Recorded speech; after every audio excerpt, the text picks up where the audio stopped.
Gary, you've had time to fully assess Saturday's game now. Do you feel as though you're making small steps in the right direction now?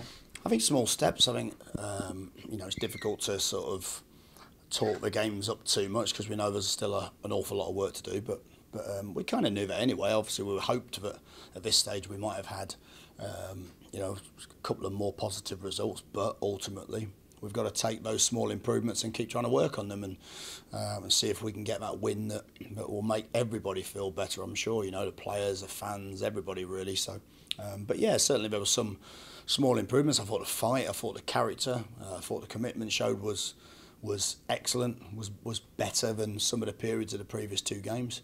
I still think we can play with a lot more quality. I still think we can be more dangerous. I still think we can defend better as a team, You've spoken about the fact that Peter Crouch made a big impact on the game. Is he then someone that you come into your thoughts for the game on Wednesday now?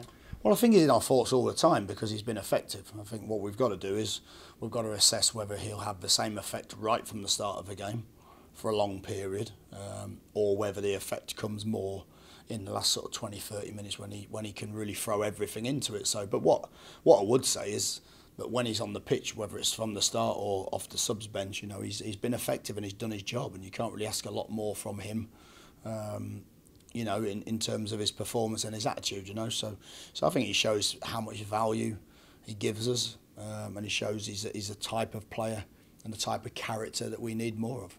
Cuco Martin obviously signed on Friday but didn't make the matchday squad on Saturday. Again, is he someone that might come into the fold on Wednesday? Yeah, well, having chatted to Cuco on Friday, he was up for playing, but he hadn't had very much match exposure at all. He hadn't had any game time pre-season apart from, I think, 15 minutes against Bury.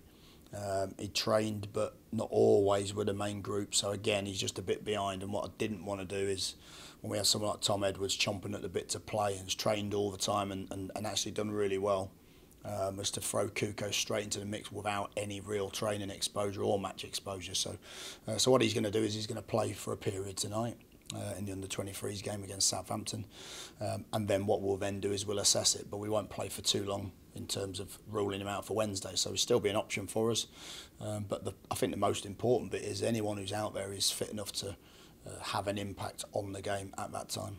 What sort of qualities do you see him bringing to the side? Well, he likes to defend first and foremost. He wants to. He's happy being in 1v1 positions defensively. I think he reads the game quite well. He gives us versatility, size, strength, power across the back line, which is what we're looking for. And he showed that he's got the quality to be a Premier League defender. So what we want to do is we want to add that type of player into our group. So we've got all the options that we need, because we know that at the moment.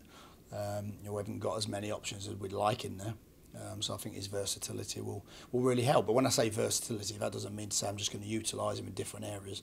Obviously he's come in and we're hoping that he can pretty quickly get himself into a starting position. In terms of injuries for Wednesday, how is everyone shaping up? Is Bruno someone who's still likely to miss out? I think Bruno looks likely to miss out. I think we've got 2 or 3 other knocks that will. Monday tends to be a little bit more of an active recovery day, just to chat to 1 or 2 of the players about the game, to work with them on 1 or 2 things, and just to recover for the ones that have started. So I think ultimately we'll know more tomorrow morning, and we'll try to pick the very best team that we think can win what is an important week, an important start to that week in a home game against Wigan. But it'll be another tough game. We'll have the same problems we'll face in terms of our opposition. You'll be very hungry, very motivated, prepared to work incredibly hard to get a result. So we have to do the same and show some quality.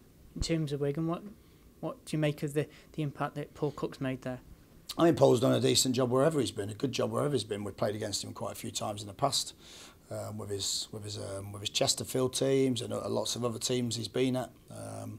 And again, he's got his methods.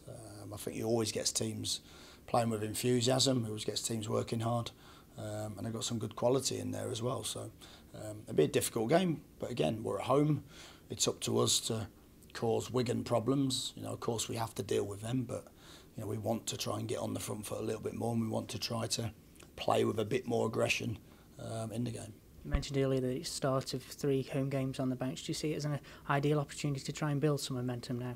Well, I think so, particularly with the two league games. I think the cup game takes care of itself individually, but I think the 2 league games in particular, you know, we've seen it before. We know that a week in the Championship can make a massive difference to how everybody feels about things.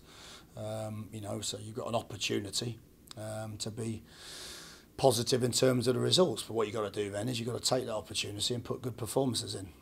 But once again, we'll be respectful of Wigan.